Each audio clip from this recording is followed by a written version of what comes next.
Bonjour Claire.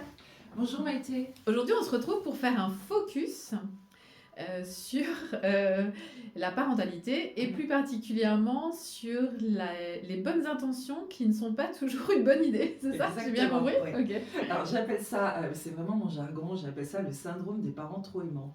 C'est ces parents qui sont tellement attentifs à leurs enfants qu'ils le sont parfois trop et n'ont pas conscience de ce que ça peut générer chez l'enfant.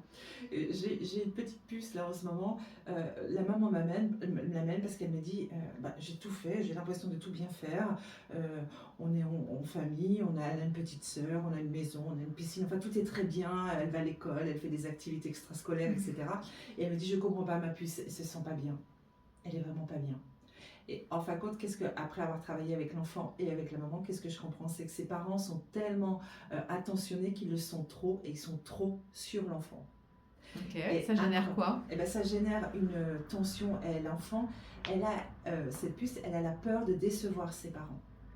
Alors ça paraît simple, mais non. Et ça génère une vraie problématique, que ça soit sur les devoirs, où les parents sont dessus tout le temps. Ils ont peur qu'elle n'ait pas fait ses devoirs. Sur les notes, quand il y a une mauvaise note, tout de suite, ça va être une observation, etc. Pour les parents, on va stimuler l'enfant et on veut vraiment qu'elle réussisse. C'est Mais toujours elle, des bonnes elle le vit intentions. pas comme ça. Et elle le vit en disant, ils ne me font pas confiance et ils ont peur que j'y arrive pas. Donc, elle fait tout pour y arriver. Et évidemment, on n'y arrive pas tout le temps. Ouais.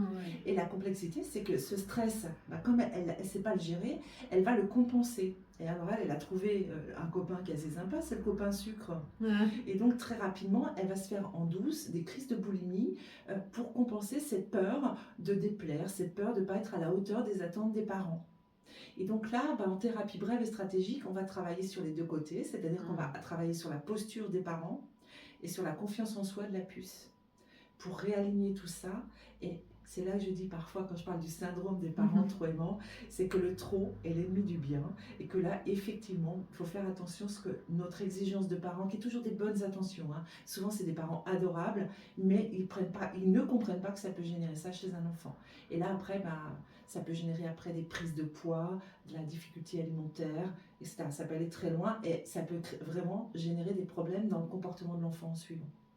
Donc, voilà, des fois trop belles intentions peuvent générer l'inverse de ce qu'on attend. Et oui, et on voit bien, encore une fois, c'est flagrant que eux, ce qu'ils prennent pour de l'attention, elle le vit comme une exigence.